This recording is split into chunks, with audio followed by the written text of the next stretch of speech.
রাজ্যে প্রতিনিয়ত চুরিকাণ্ড ঘটছে। সামনে রয়েছে দুর্গা উৎসবের আগেও কিন্তু চুরিকাণ্ড কোনোভাবেই থেমে নেই।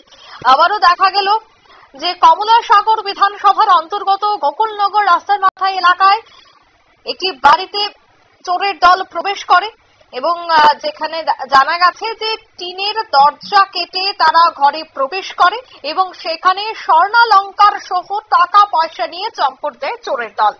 শনিবার দুপুরে বাড়িতে এসে দেখতে পান এই ঘটনাটি বাড়ির মালিক, কারণ বাড়ির মালিক বাড়িতে ছিলেন না। আর সেই নির্জনতার সুযোগকে কাজে লাগিয়ে চোরের দলের হানা। তবে সঙ্গে সঙ্গে বাড়ির মালিক বাড়িতে এসে এই পরিস্থিতি দেখে খবর দেয় পুলিশকে। বিশালগড় থানার পুলিশ ঘটনাস্থলে ছুটে আসে। তবে সে বিষয়ে বাড়ির মালিক অমল সরকার কি বলছেন শোনাবো।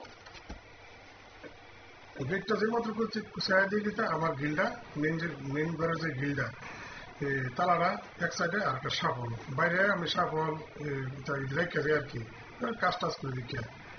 তো এরপরে এসে গিলটা তালার দেখলে আমার সন্দেহ চারি কেউ ঢুকছে হবে আয়া দিয়ে দিতে ফাঁক ঘরের দরজাটা একটা নিরিগেছে আছে ইটা দিয়ে ভাঙছে, ভাঙে সেটা এবার ছিটকাটি খুলছে, খুললা ভিতরে এই কাপড় চুপড় ডিব্বা ডাব্বা যা আছে আমার একটা ইয়ে আছে, কি দেয় ওই কাপড় অনেক বাক্স আছে, মিসকাট আছে। তো মারে তো অনেক সময় আমি আইলে আমার লোক থাকে তো মুখের সাথে বাড়িতে আইলে ইয়ে আইলে তো বুড়া মানুষ তো মাত্র 2-3 হাজার টাকা। আপনারা শুনলেন বাড়ির মালিকের বক্তব্য।